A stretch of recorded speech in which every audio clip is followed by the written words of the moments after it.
thank you very much. It's a pleasure to come to Copenhagen. I mean, as most people here probably know, England and Denmark were the same country at one time. And I'm talking about the time of King Canute the Great, almost 1100 years ago. But we have long memories, and it was a happy time. So I'd like to thank the previous speakers because they prepared the ground for me beautifully. There's a lot of things I'm not going to talk about.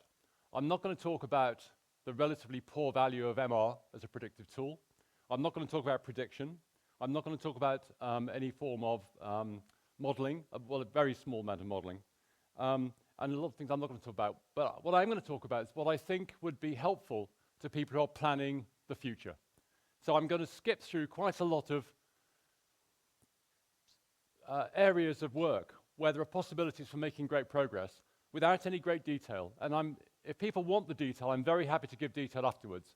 But there'll be steps of logic which are skipped over. Please forgive me for that, but I wouldn't get through to the end if I didn't do that. So my title is not as printed, but actually is about connectomics, because I think what we've seen already is that simple analysis of MR images by asking a radiologist to look at it is not very effective. And indeed, simple analysis of simple tracks in the brain, as we saw in the last beautiful talk, is not very effective.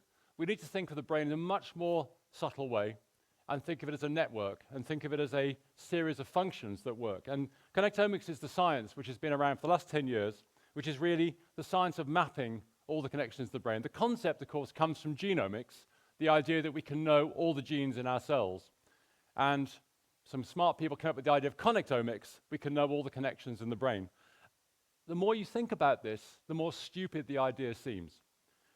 Because what do you mean by a connection? Do you mean a major fiber bundle like the corpus callosum? Do you mean a small fiber bundle making up the corpus callosum? Do you mean a single axon in that fiber bundle? Do you mean a single synapse at the end of that axon? Do you mean a bouton on the synapse? Or do you mean the packet of glutamate that is going across to form the connection? What do you mean by a connection? We mean all of those things. What I'm going to talk about is macroconnectomics, which is the millimeter scale analysis of major tracks. And it is a part of systems neuroscience where the brain, we try and understand the brain as a whole rather than as a set of parts. I'm going to talk about the Developing Human Connectome project for two reasons. One is quite a lot of the data I'm going to give you comes from this project.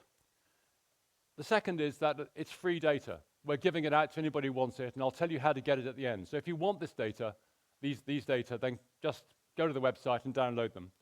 Most of the rest of the data I'm going to talk about comes from other projects that we've done, like, for example, a project called ePrime, where we did a randomized controlled trial of MR imaging in 500 preterm babies. We do have a lot of experience of doing this. We set up our first scanner in the neonatal intensive care unit in 1994. And I worked out while I was sitting in the audience earlier on today, we've done something like 15,000 scans of newborn babies or fetuses, most of which are under research. And I'll be drawing on quite a lot of that experience as I go through today. So the DHCP, Developing Human Connectome project, is available to you along with a lot of collateral data, genetics, follow-up data, demographic data. It's high-quality imaging. We spent 2 years redefining how we did the imaging to get high-quality images, and these can be downloaded for free. About 1,000 participants, about 1,000 images. 80% of those have been followed up, and we have the data on the American NIH website. The distribution of scans is like that. The heavier bars are the newborn infants. As you can see, it's heavily skewed towards normal term babies, but with a reasonable number of preterms. And then the lighter blue, I'm sorry if I get the colors wrong. I am viciously colorblind. I live in a different world from the rest of you. I'm neurodiverse. So if I call colors wrong, please forgive me and just make up the colors for yourselves. What I think is blue are the fetal scans, and as you can see, they go from about 20 weeks. And there's a reasonable period of time when you can compare fetal and neonatal scans. And this is the kind of data that the DHCP gives you. These are diffusion images from the DHCP, the tensors on the end and the cerebellum in the middle, just to give you a blow-up of the tensors, and then the tractography that comes from that on the right-hand side. And the dense connectome is available to be interrogated.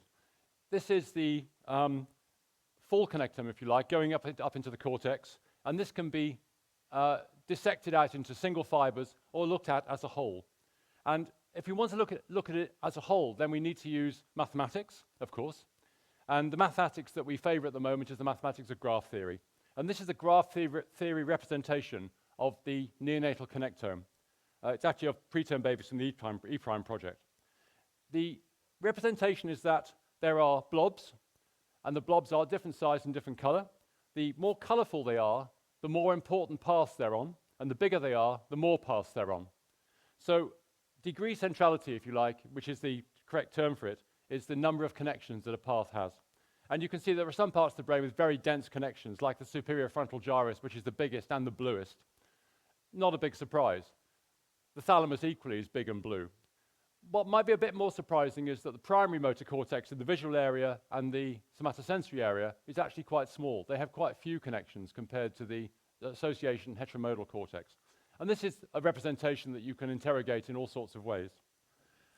I'm going to just give you one example now of how connectomic analysis can lead to some insight into how medicine can benefit from this kind of work. So the neonatal cortex is on the left-hand side, and on the right-hand side is a representation from an adult study by another group of what's called the Rich Club. Now, the Rich Club is a formal term in graph theory network analysis, and it's a group of nodes in a network which are highly connected and in rapid communication. I think of it as being like golf. I don't know if anybody here plays golf, but it's that game with sticks and a ball. And the ball is on the ground. You have a stick and you hit it, and then you walk after it. I'm not quite sure why you walk after it, but that's what you do.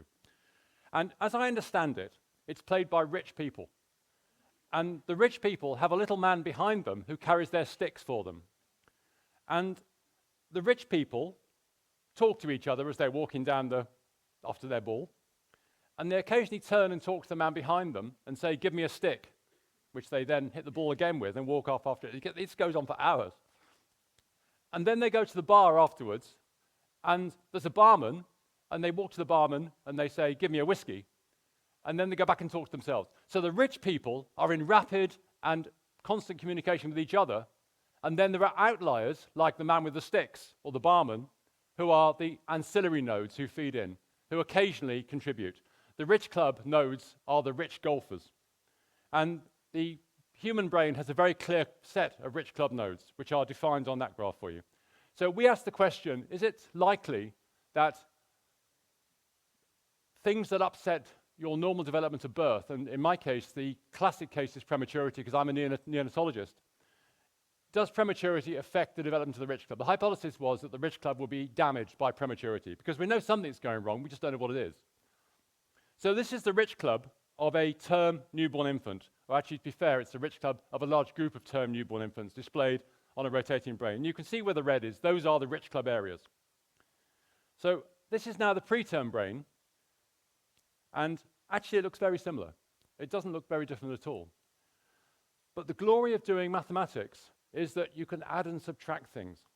So we can subtract the preterm brain measured at term. That's babies who've been born preterm but imaged at term. We can subtract their images from the images of normal term babies and find the difference. So if there's a difference in the Rich Club, we should see it in that subtraction map. So the subtraction map is there, and the interpretation of that map is that the Rich Club in both of these groups is exactly the same. We can see no difference in the Rich Club at all. And the hypothesis was clearly wrong. We have falsified the hypothesis. However, there's a much more interesting finding there, which is that the feeder nodes are much less in the preterm brains than they are in the term brains. So the red on the subtraction map on the right-hand side, those red areas are where there are fewer nodes and fewer connections in the preterm and the term. So the preterm babies are not connecting in to the Rich Club. In other words, it's a golf club with no caddies and no barman. That persists through life.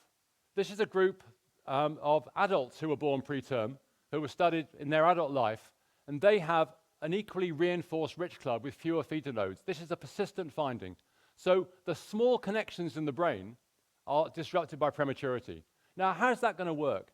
It's going to be things like the cortical networks rather than the corpus callosum. The corpus callosum and things like that, the areas that the corpus callosum will join seem to be well connected. It's going to be the cortico-cortical networks. And so if you look at laboratory data, and this is work from Pierre Grassin and Helen Stolp when they were working in my group, and they looked at some animal models and some human data from Paris and found that actually human preterm infants have reduced interneuron number in the cortex. And further went on to see if they could change that. So they used their animal model. Pierre, as you probably know, has some very, very good models of prematurity which involve inflammation. And they showed that if they give an anti-inflammatory, then they can reduce the loss of interneurons seen in the normal inflammatory model. So here we have an animal study which was driven in concept from an imaging study, which has produced the possibility of using a drug which is already licensed for use, montelukast, in treatment of preterm infants. So another way of looking at this is to say, well, the connectome and the genome are very similar data sets. They're both massive, underdetermined data sets with very large numbers per individual and relatively few individuals. And actually, the mathematics for dealing with both of those is the same. So let's put them all into the same analysis. So let's multiply one by the other. Oh, the drawing on the right-hand side, I don't know if anyone recognized it, that is the first ever known drawing of DNA. It was drawn by Francis Crick. And you might expect it was drawn for his paper in Nature with Watson. Not a bit of it. That was drawn in a letter to his 11-year-old son, who was at school at the time. And Francis Crick, who was a man who took no prisoners, even for his own son, wrote a letter to him. Now, when you write to your children, assuming you have to write to them, one would think you would say things like, "Dear little Johnny," I think he's called Christopher actually, "Dear little Christopher, I hope you're well. Are you being fed properly? How is school going?" Blah, blah. Francis Crick doesn't do that. Francis Crick writes a letter, said, "Dear little Christopher, I thought you might like to know what Daddy's been doing." He then does 3 pages of dense biophysics, of which this is an example. And you'll notice the arrows at the bottom pointing to those blobs. Those are the bases, which were the key to understanding DNA. And he's labeled the bases for Christopher at the age of 11 to understand. Anyway, that's Francis Crick for you. He won the Nobel Prize and probably should have deserved another one. From our purposes, we have a genome that we can interrogate with a very similar mathematics to the connectome. And if we do that, we can find genes that relate to image findings. And we've now done 2 studies which came up with a rather surprising result, which is that there's a strong relationship between imaging changes and white matter development and the PPAR gamma gene. There are 7 SNPs in the PPAR gamma gene, which are the top hits in 2 analyses of 2 different data sets of imaging data. That's very interesting, because actually, apparently I'm giving a lecture in 14 minutes' time. I'm not really sure how you I know how to turn that off.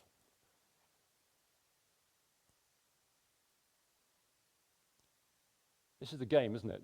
Sort of, how good is your coordination? I think I'm there, so no lecture. You've had time to read the slide now. You can see the areas that are in the images. That's diffusion tensor imaging, which is abnormal in those children that have a PPAR gamma polymorphism. Why is that interesting? Because PPAR gamma is a very well understood pathway. It has two big roles. One is well known, which is to do with fat and obesity and adipocytes, but it's also an anti-inflammatory gene. It turns off NF-kappa B. And the glitazone drugs are powerful modulators of that process. So pioglitazone is now a possible drug, again, for changing the developmental problems that happen in the preterm brain. And it's actually interesting. We're having a formulation made at the moment to try and do it. It's interesting for all sorts of reasons, because it probably also affects lung development. So it's a powerful opportunity, and one that only came up because of imaging. So as you look at that moving image, that is Marcus Raichel's brain. Marcus Raichl is one of the most distinguished neuroscientists in the world, so it's got to be a good brain. It's speeded up, but that is normal background activity in the brain, and it looks chaotic. But of course it's not. It's actually patterned, and there are areas of brain which are firing together at the same time. And you can see down the lower picture 2 areas which over a short period of time have exactly the same activity trace. This is the Bold effect, this is functional MRI, and this is a very powerful way of getting to networks. And I won't labor the point about how it works, but actually we can now build networks of the brain which are very very precise. So this is from the DHCP project, and these are the various networks that you can define in something like 600 newborn babies. And we can parcellate the whole of the cortex with functional networks. And once we've done that, we can start to ask questions about it. So one question will be, how does it develop? This is a movie showing the development of the motor network from about 28 weeks to 44 weeks. And you'll see it starts on one side of the brain and then becomes bilateral in the mid-third trimester. So the two motor networks, and of course there are two, I only show one in order to make the point. The two motor networks start off being separate on different sides of the brain, and at around the time the children are in our intensive care unit, or preferably hopefully inside their mother's abdomens, then the two sides of the brain start to talk to each other. It also slightly shrinks just after term, if you'll notice. The network is being pruned down. There are examples of massive pruning of networks, which I won't bore you with. But we can see development going on in these brains. We can also see the effects of adversity. So again, prematurity, which is my day-to-day medical work. Prematurity has a big effect on how these networks develop. Where it's blue on these images, these are all networks where there is less connectivity in the preterm brain than in the term brain. And it's sometimes as much as 40% less connectivity.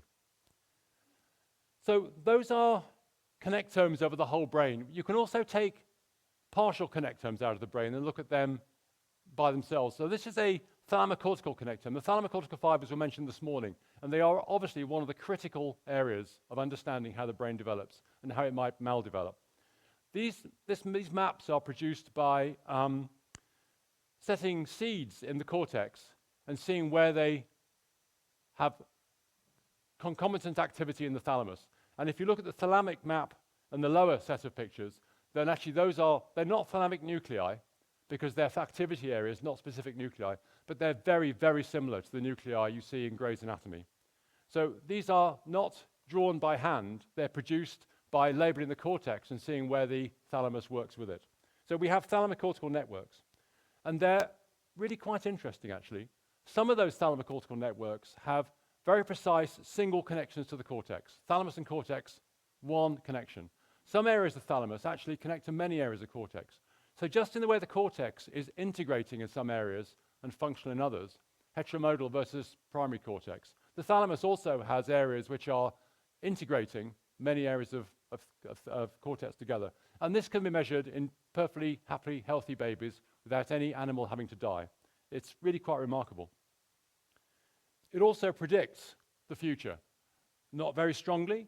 These are the relationships between the strength of connectivity in a couple of thalamic networks, thalamocortical networks, and cognitive and motor outcome at the age of 2. There's a lot of variance there, I understand that, but of course you'd expect that. But nonetheless, these networks are actually predicting the future in some way, in some sensible way. The next slide I show for a couple of reasons. One is because I think it's really interesting. The second is because it's actually a good example of someone using DHCP data, which I wasn't involved in.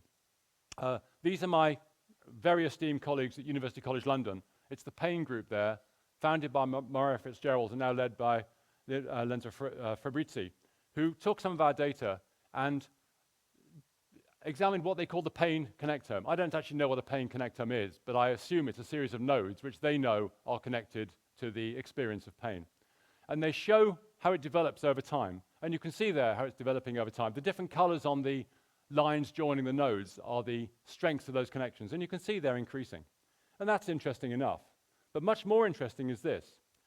They've now taken a series of different ages, 32 weeks, 34 weeks, 36 weeks, an adult, and looked at the different components of that pain network. The sensory component, where you just notice there's someone touching you. The affective component, where you know that hurts. And the cognitive component, where you know that you know it hurts. And at least that's what they tell me. I don't actually understand this.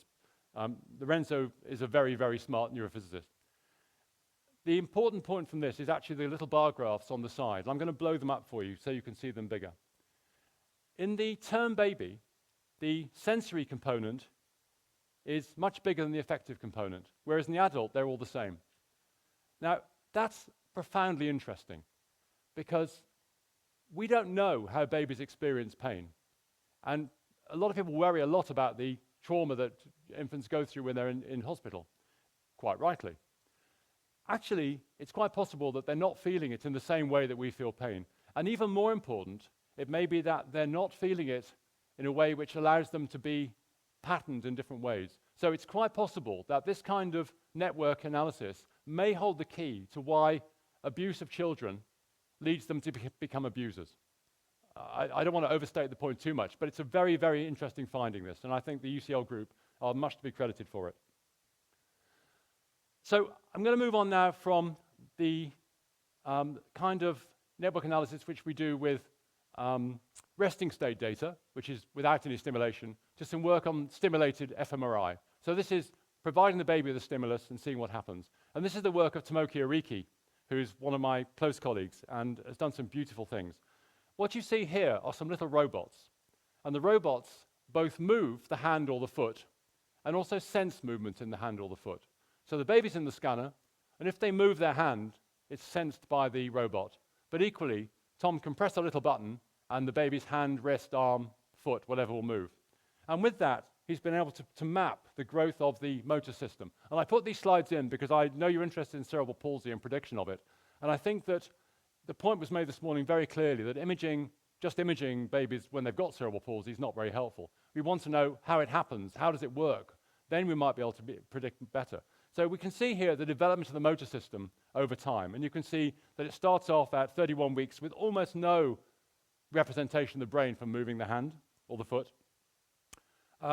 By term, you've not only got a strong signal, you've got bilateral representation of that signal on both sides of the brain. So it's clearly quite mature by term. And actually, Tom's been able to map the homunculus.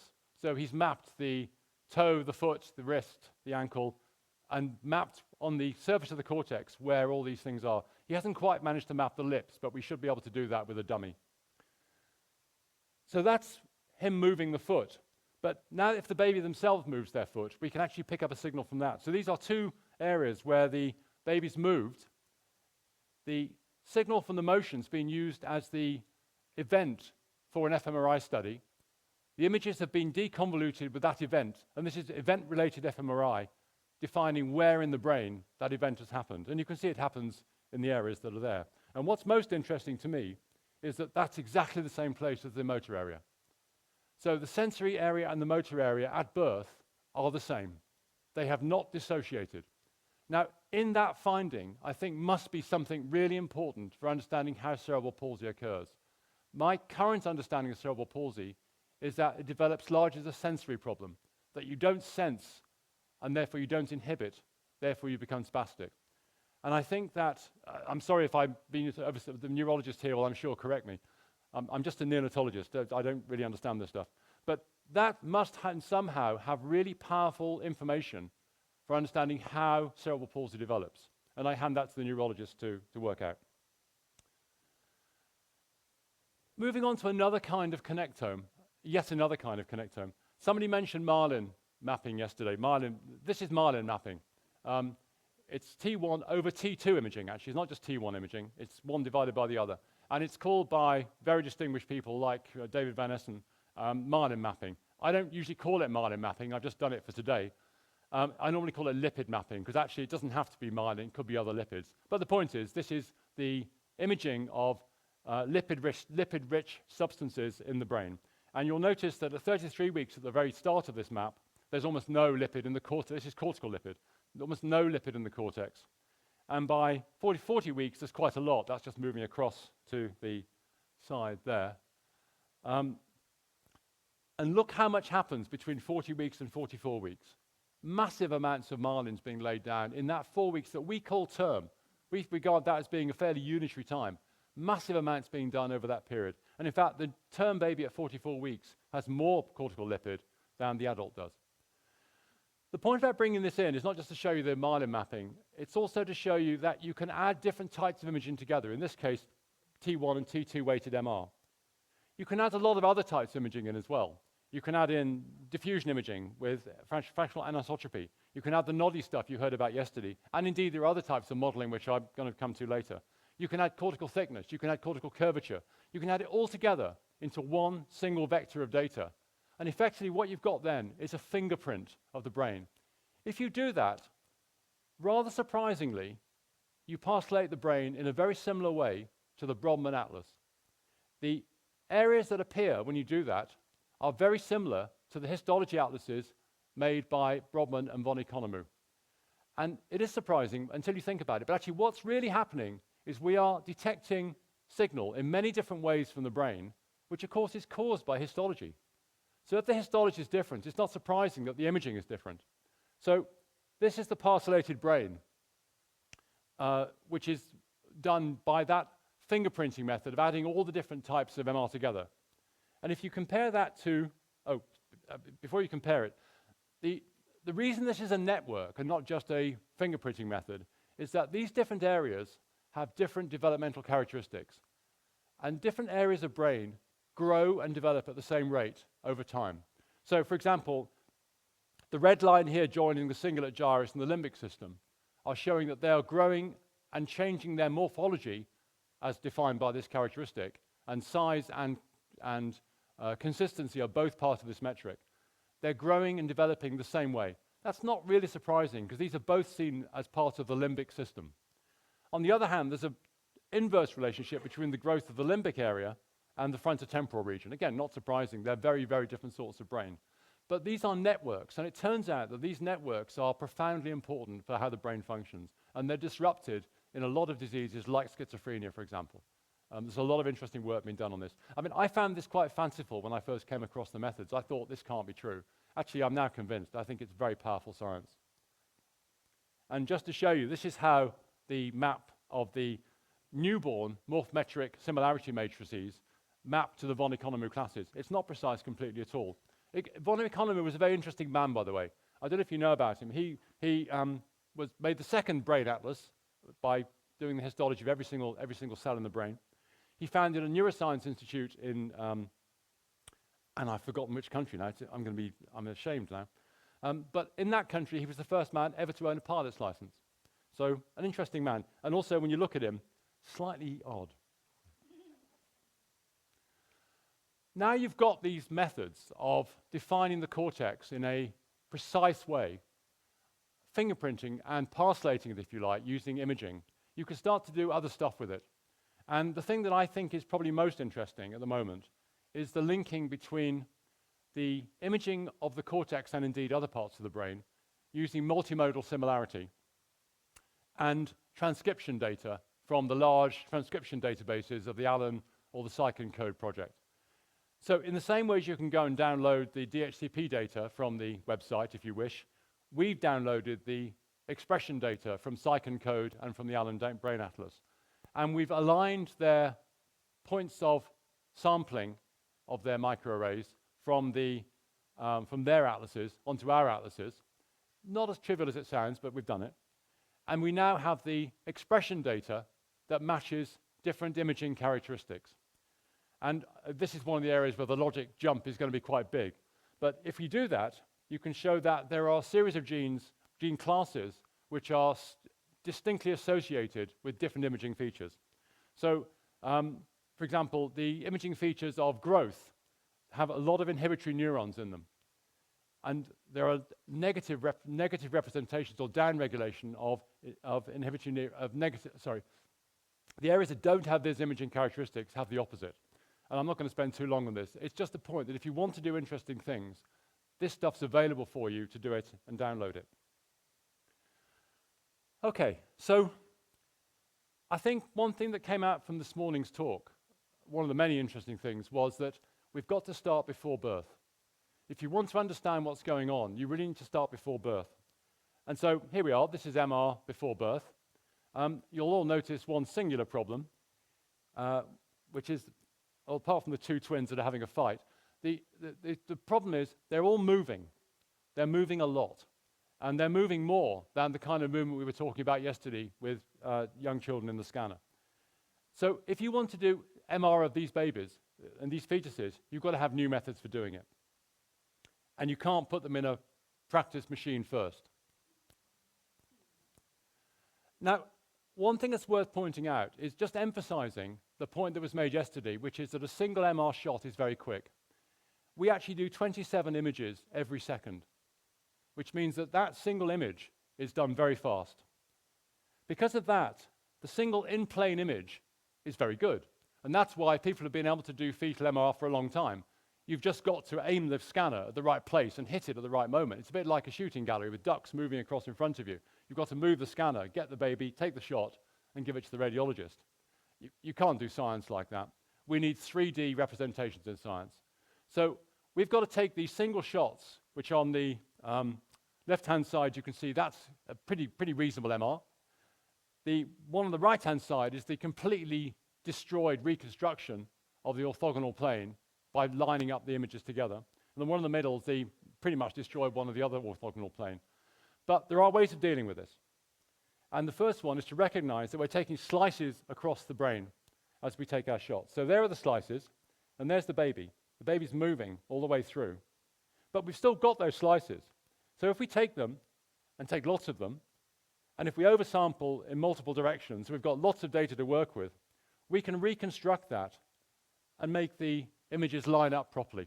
So the lower plane on these diagrams, these are the reconstructed images where those images have been aligned, and this is slice to volume reconstruction. It's incredibly powerful. And with it, you can produce three-dimensional images which you can deconstruct and do science with. And indeed, you can do the same with diffusion imaging. You can align the planes of diffusion, and you can get the vectors out to do tractography. And if you think about it, what you're doing is you're looking at moving water inside a moving axon, inside a moving brain, inside a moving uterus, inside a moving mother, which is breathing. So this is an awful lot of motion correction, but amazingly, it works. And you get data like this. This is fetal tractography. This is done by Sian Wilson, and it's beautiful, I think. This is the corticospinal tract. Once you have these data, you can start looking at the fetal connectome and multiple tracks. And once you have those tracks, you can start asking, how are these tracks developing? And I want to give you one example of how you can get to some really quite deep biology using these methods, and the kind of things that would be useful if you want to investigate why children get cerebral palsy. So Sian's just been over to Harvard to work with Ellen Grant and come back with some really interesting analyses of our data. The first thing you need to know is about the cortical subplate. If you haven't come across the cortical subplate, then today's an exciting day for you, because actually the cortical subplate is really, really important. It's something which is a transient structure. It sits underneath the cortex and is there for a few weeks in the third trimester. At 21 weeks, it's a big, wide area, labeled SP and subplate here. At 28 weeks, it's a massive area. And in fact, most of what we call white matter on an ultrasound scan, or indeed an MR scan, is actually cortical subplate at that age. By term, it's shrunk down a lot. Why is it important? Because it's an essential zone for fibers to connect to in order to pattern the cortex. If the subplate is disrupted, the cortex does not pattern properly. Oh, I seem to be on automatic time. I have to go back a bit. If the fibers that are coming from the thalamus and going to the cortex don't stop in the subplate and synapse there, rest and then go on, the cortex does not form properly. And this is work done by Carla Schatz 20 years ago. It is beautiful neuroscience, and it's absolutely true. So neonatologists have been very interested in the cortical subplate for a long time, but it's been impossible to analyze it in utero because we couldn't get the images or couldn't get any data. Now we can get the images, and we can now analyze the subplate and see how it develops. And you can see what these images show. What these graphs are is distances along the thalamocortical tract. So where it's 0, that's the thalamus, and where it's 100, that's the cortex. And you can see that in the early prenatal period, the tissue characteristics, and this is the modeling method called constrained spherical deconvolution, which I won't bore you with. This method of producing tissue fraction is showing one pattern, and the third fraction a different pattern. And then as time goes on to the late prenatal period, you can see that the pattern has changed. We are seeing the evolution of the cortical subplate over time. We're seeing how it is developing and how it is changing. We can now measure the development of the cortical subplate. Now, there are many reasons for wanting to do this, and the thalamocortical fibers is one. But I'm going to give you another example, which I think is quite interesting, and also because I want to credit Harvard and Sean Wilson with this, because I think they've done a fabulous job. The first thing is that the tissue fraction, that's how dense the tissue is, changes over time in the fetal brain, and it increases. But at the same time, so does the depth of the sulci as the gyrification goes on, and you'll all know the gyrification goes on. Now, I didn't realize this was automatic. This is going to be really annoying. The question is, they're shown slides, you obviously understand that. So the question really is, what's the relationship between the cortical depth and the tissue fraction? Well, actually, as it turns out, the deeper you go in the tissue fraction, in the sulci, the smaller the tissue fraction is. And there's a distinct relationship between the depth of the sulcus and that tissue fraction measurement. It's less dense tissue, and that goes on over time. Deeper you go, less dense it is. That gives us a measurement of the depth of the sulcus. So the question that they asked, which I think is a really interesting one, is how does gyrification happen? Now, there are two big hypotheses. One is that there's a mechanical pull from axons. Another one that it just folds because too many cells come in. But what would be really helpful to know is where the sulcus is about to happen, whether there is a difference in the microstructure of the tissue there before the sulcus happens. So what they did was to go back, look at this tissue fraction measurement. I hope this is going to stay still. Look at this tissue fraction measurement over time and compare it to the depth of a sulcus later on. And what they find is that in a series of major sulci, before a sulcus happens, the tissue fraction is different, it's lower. And there's clearly something happening in the tissue of that sulcus, which is part of the sulcation process. Now, what this graph shows you for 4 different sulci is different ages, and the blue coloring is the areas where there's a significantly reduced tissue fraction compared to the area around it. Oh, dear, oh dear.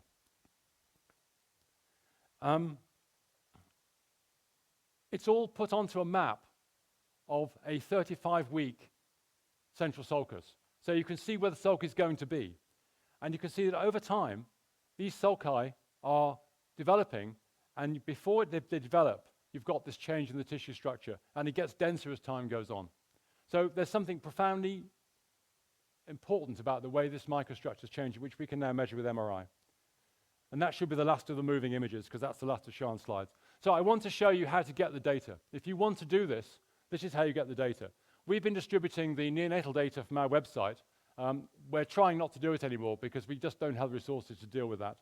The full data are now uploaded on the National Institute of Mental Health Data Archive, which the website is there. They haven't quite agreed to release it yet. There's a big quality control process going on. But I'm hoping that within a few days it'll come out, because I'm fed up of getting emails of people saying, where's the data? It should be there very soon. And that data set includes the images, 1,000 or so images, fetal, neonatal, the genetics on these. We've got full microarrays, full microarrays data, full epigenome data. We've got methylation arrays on these children, follow-up data at the age of 2 years, demographic data, clinical data. It's all there, and you can use it. So I was asked briefly to say a bit about actually collecting images, because I know you want to set your scanner up in the best possible way. I think we've discovered that radiological visual analysis isn't good enough, and you need better methods. I've talked about slice to volume.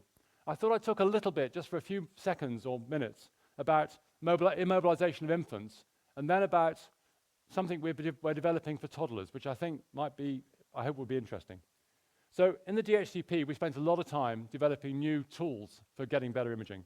So we made a new cradle for the baby, which actually fits. It's made with the coil. They're made as one. So this fits in the coil. This isn't a question of putting a coil on and seeing where it goes. This baby will go into the system, and their head will be exactly the right place in the coil. So you're always in the isocenter without any questions. It works like this. The baby's head goes into this sort of helmet, fits in like that. Little packs around the side, and also one on the forehead, because as someone pointed out yesterday, nodding is quite an issue. These are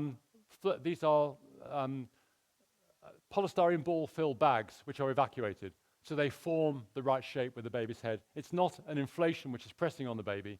It's the evacuation which makes it fit with the baby.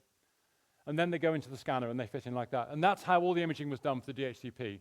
And those of you in the audience, I know there are some people here who've used DHCP data. I hope you found that it's high quality and usable. But that doesn't work for bigger children. And we're increasingly getting involved now in an area which is slightly outside my comfort zone of 4-year-olds, 3-year-olds, 6-year-olds. And in fact, we've just done the 8-year-old imaging of one of the previous cohorts we talked about. And as we talked yesterday, getting these children into the scanner is the problem. So we've developed a different method, which is virtual reality. We found that we couldn't make the children watch movies for long enough. They got bored. So we now have an interactive system which allows them to control the environment they're in. And it works in the same way as any other projection system. There's a diffuser screen and a mirror. They fit into that, and once they're in the scanner, they watch this. Getting them in, it's still the same issue. It always has been, and pre-training, I'm sure, is just as important as has been mentioned. But then they have an interactive target, which they control with their eyes. It's done by gaze tracking. I don't know how many of you have used gaze tracking, but it's an immensely powerful scientific tool. When you go into some supermarket shops, you may see some little lights in the corner of the shelves.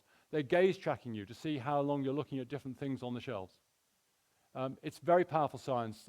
As somebody once said, the eye is the window to the soul, and it's really powerful. So we get the tracking where the eye is. We line up the eye in the gaze tracking system. We've made a gaze tracking system which works inside the magnet, and then we let them enter the virtual environment. I'm going to play you a little movie now, this is speeded up twice as fast. But you'll see little things appearing, and that's when they're looking at things. So the child goes in. You can see the child in the scanner underneath with his mum and dad, and you can see his eyes moving. He looked at the bear, so along comes the ambulance. He's now looked at the ambulance goes. He's looked at the door now. He's about to look, oh, sorry, he didn't look at the door. He looked at the side of the door. So I should point out, this is my grandson, and he likes soldiers. So we made a special movie for him with soldiers on it. And if you could hear the sound, they'd be saluting him and saying his name. So he's now looked at the door, goes through the door, looks at the one in front of him, goes through that, goes through that. Now he gets a choice. He's looked at the Spidey. He now watches a short movie of Spidey, a few minutes. Then it goes back. He can stop it if he wants. Now he looks at the soldiers. And now you can see the light is where his eyes are looking. You can see him looking at the soldiers. As he looks at them, they move. This was totally engaging. It engaged him completely for 17 minutes for the first scan and 22 minutes for the second scan. And that's his motion. Now, those are very blown up motion plots, but you can still see there is motion on the top scan. If you then apply a form of slice to volume registration, which we call disorder, to those images, you get very high quality images, and we've done fMRI, we've done all sorts of things on it.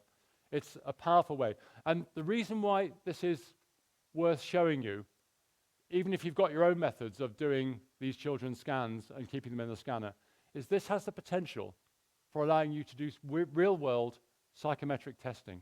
It doesn't have to be soldiers who salute. It could be a formalized psychometric test. And in fact, that's what we're doing at the moment. We're setting up the psychometric testing in the real world. One thing that's remarkable about this system is that there was no training at all. We did absolutely no training. We just let him crawl into the scanner and see what he grasped completely intuitively that if he looked at things, it would change them. And I think that's part of the ability to learn that children have. It's part of normal childhood to learn these things very quickly. That's what childhood's about. It's about learning. So here's a system where you can apply very sophisticated real-world psychometric testing to 3-year-old. He's 3. And the other children have done it as well. They're not all my grandchildren, I should point out. And this is the team that built the virtual reality. And this is the DHCP team. And thank you very much for listening.